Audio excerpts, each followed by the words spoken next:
नमस्कार भावांनो, मित्रांनो आणि माझ्या ड्रायव्हर बांधवांनो. आजचा व्हिडिओ हा स्पेशल त्या लोकांसाठी आहे जे लोक नवीन गाडी घेऊन या ओला उबेर या धंद्यामध्ये येऊ पाहत आहेत. खास त्यांच्यासाठी आहे हा व्हिडिओ. आपण म्हणजे पाहता की इंस्टाग्रामवर, यूट्यूबवरती, विशेष करून यूट्यूबवरती ज्या रील्स किंवा व्हिडिओ पाहता आणि त्यांची रोजची कमाई किती होते हे पाहता आणि आपण ही गाडी घेऊ आणि आपण ही महिन्याला लाखो रुपये कमवू असा काही विचार करत असतात. तर थांबा, खरोखर थांबा. नवीन गाडी घेऊन किंवा सेकंड हँड सुद्धा गाडी घेऊन आता जर तुम्ही ओला उबेरमध्ये काम करण्यासाठी इच्छुक असाल तर कृपया थांबा, थोडासा विचार करा. जे लोक आहेत ऑलरेडी या धंद्यामध्ये त्यांना एकदा विचारा की धंदा कसा आहे, काय आहे. पाहता की याच्यावर रोज 2,000 होतात, 3,000 होतात, 4,000 होतात.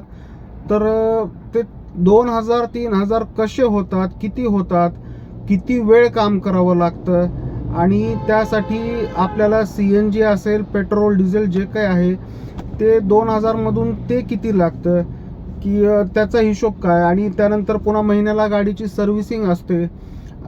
गाडीची सर्व्हिसिंग वगैरे मेंटेनन्स धरा आणि सगळ्या गोष्टी सोडून त्यांना म्हणजे दिवसाला किती भेटतात एक ॲव्हरेज जर पकडलं तर समजा 2च्या ऐवजी मी म्हणतो की 3,000 पकडा तुम्ही. समजा दिवसाला 3,000 जरी पकडलात तुम्ही की दररोज होत आहे. तुम्ही महिन्यातले 30 दिवस तुम्ही काम करू शकत नाहीत. महिन्यातून कमीत कमी 4 दिवस तरी 5 दिवस तरी सुट्ट्या तुम्ही घेणार आहेत. हे 100% घेणार आहेत. कुणी किती जरी म्हणलं की नाही मी 30 पैकी 30 दिवस काम करेल आणि मी महिन्याला लाख सव्वा लाख कमवल, शक्य नाही. हे शक्य होत नाही. आणि 3,000 जरी रोज कमवायचे असतील तर कमीत कमी 12 ते 15 तास आपल्याला ड्रायव्हिंग करावी लागते. 12-15 तास पुण्यासारख्या ठिकाणी किंवा मुंबईसारख्या ठिकाणी. दोन्हीकडची ट्रॅफिक आता काही वेगळी राहिलेली नाही आहे. ट्रॅफिक जवळपास सेम आहे. फक्त थोडीशी म्हणजे काय ट्रॅफिकला शिस्त आहे ती मुंबईमध्ये. पुण्यामध्ये तेवढी म्हणावं तेवढी काही शिस्त किंवा सिग्नल रूल्स रेग्युलेशन्स फॉलो करत नाहीत. आणि अशा सर्व ट्रॅफिकमध्ये 12-15 तास गाडी चालवणे इज नॉट अ जोक. हा म्हणजे जोक नाही आहे 12-15 तास गाडी चालवणे. जे नवीन लोक काय करतायत बरेच वेळेस म्हणजे माझ्या बघण्यामध्ये वगैरे असं आहे की रील्स पाहतात किंवा यूट्यूबवरती व्हिडिओ पाहतात, त्याने रोज 2,000, 2,500, 3,000 कमवले. आपण पण गाडी घेऊ, दररोज 2,000 कमवले. तुम्ही पाहता व्हिडिओ कुठेतरी आपल्या गावाकडे बसून व्हिडिओ पाहत असता आणि तिथे बसून तुम्हाला वाटते की महिना 60,000 70,000 कमवले म्हणजे अरे किती. आपल्या गावाकडे तर 10-20 हजारात खर्च सगळा भागतो. पुण्यामध्ये किती लागल, 40 लागल, दुप्पट लागेल किंवा 50 लागल. पण इथं जर आपण 60-70 हजार कमवत असतो तर आरामशीर सगळं होईल. तर असं होत नाही. तर तुम्ही एकदा पूर्ण विचार करा आणि इथल्या जे ड्रायव्हर लोक आहेत पुण्यामध्ये, मुंबईमध्ये, तिथे एकदा येऊन त्यांना भेटा, विचारा की बाबा खरोखर मी धंदा करू का, ह्या धंद्यात खरंच कमाई किती आहे. आजकाल काय होतंय व्हिडिओमध्ये यूट्यूबवरती सांगतात की 2,000 3,000 होतात. बाबांनो त्यांना थोडंसं हे पण सांगा की गाडीचं मेंटेनन्स कसं असतंय, गाडीला CNG पेट्रोल डिझेल जे काय असेल ते किती लागतंय आणि ते सोडून महिन्याला पुन्हा सर्व्हिसिंगला वगैरे किती पैसे लागतात, महिन्यातून तुम्ही किती दिवस काम करू शकतात, ह्या सर्व गोष्टी त्यांना समजून सांगा.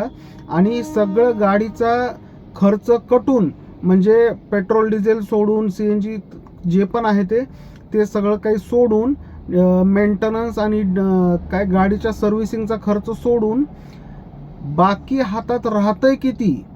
समजा की 30-35-40 हजार राहत असतील. पुण्यामध्ये राहणं आणि तेही 30-40 हजारामध्ये राहणं हे फार अवघड आहे. त्यातल्या त्यात तुम्ही सिंगल असताल तर ठीक आहे, पण लग्न झाल्यानंतर जेव्हा घरात बायको लेकरू येतं त्यावेळेस 30-35 हजार पुरे होत नाहीत. इथे पुण्यामध्ये राहून जर तुम्ही एकदम म्हणजे लोएस्ट लेवलची लाईफ जर जगणार असताल त्यापेक्षा गावाकडे राहून उत्तम दर्जाचं आयुष्य जगा. आणि इथे गाडी घेऊन यायचं स्वप्न म्हणजे पाहत असताल तर प्रामाणिक मत सांगतोय की ज्या व्हिडिओ पाहून येत असताल तर ते येऊ नका. जर वाटलंच तर एखाद्याची गाडी कुठल्या मित्राची वगैरे तो 12 तास चालवत असेल, तुम्ही 12 तास चालवा आणि 1 महिना 2 महिने बघा की गाडी चालवून खरंच तुम्हाला किती भेटतंय, काय भेटतंय आणि महिन्यातले तुम्ही किती दिवस करू शकतात. आणि जे पण समजा महिन्यातले 25 दिवस केलात तर प्रत्येक सीझनमध्ये वेगळा अनुभव आहे. उन्हाळ्यामध्ये वेगळा आहे, पावसाळ्यामध्ये वेगळा आहे, हिवाळ्यामध्ये वेगळा आहे. प्रत्येक सीझनमध्ये अनुभव वेगळे आणि थोडेसे काय म्हणतात दुःखदायक सुद्धा असू शकतात. तर तुम्ही ते पण विचार करा. आणि पुण्याला यायच्या आधी, पुणे असो मुंबई असो, यायच्या आधी सर्व काही कमीत कमी 2-3 महिन्याचं नियोजन करून या की 2-3 महिने आपल्याला समजा राहायचं आहे तर तिथं मनाची पूर्ण तयारी करून या.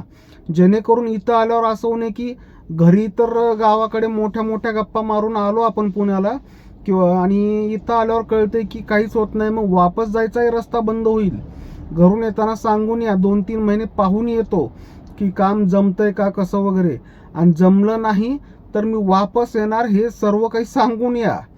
ऐन टायमाला पुन्हा गोची व्हायला नको. कारण की आजकाल असं दिसतंय की भरपूर नवीन गाड्या सुद्धा घेतल्या जात आहेत. शोरूमवर सर्वे वगैरे झालेला RTOच्या सर्वेमध्ये कळलं की येल्लो पासिंगच्या गाड्या म्हणजे 60% जेवढ्या गाड्या विकल्या जातात त्यातल्या 60% येल्लो पासिंगच्या गाड्या आहेत.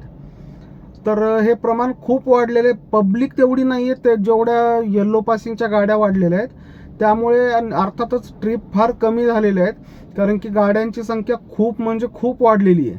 रात्री वेगळ्या गाड्या असतात, दिवसा वेगळ्या गाड्या असतात, तरीसुद्धा जेवढ्या ट्रिप्स आहेत त्या तुलनेमध्ये गाड्या जास्त झालेल्या आहेत. जे लोक ऑलरेडी करत आहेत, ह्या धंद्यात आहेत, त्यांना व्यवस्थित ट्रिप पडत नाही आहेत.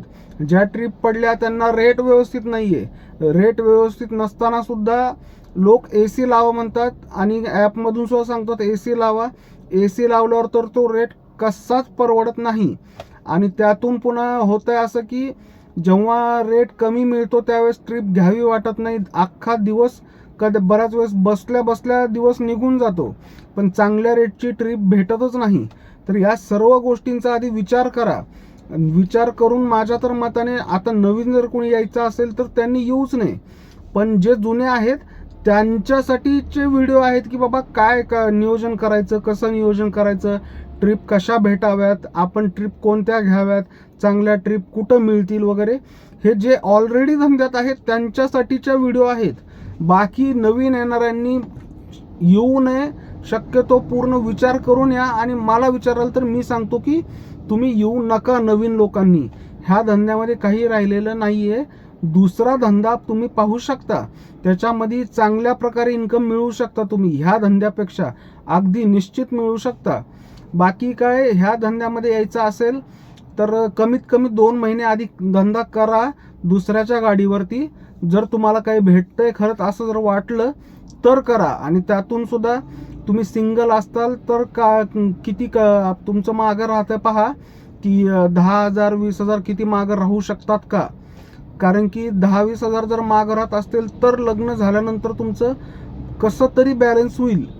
आणि जर आत्ताच जर काही मागं राहत नसतील, लग्न झाल्यावर तुमचं काही राहणार नाही. हा पूर्ण विचार करून या धंद्यामध्ये या.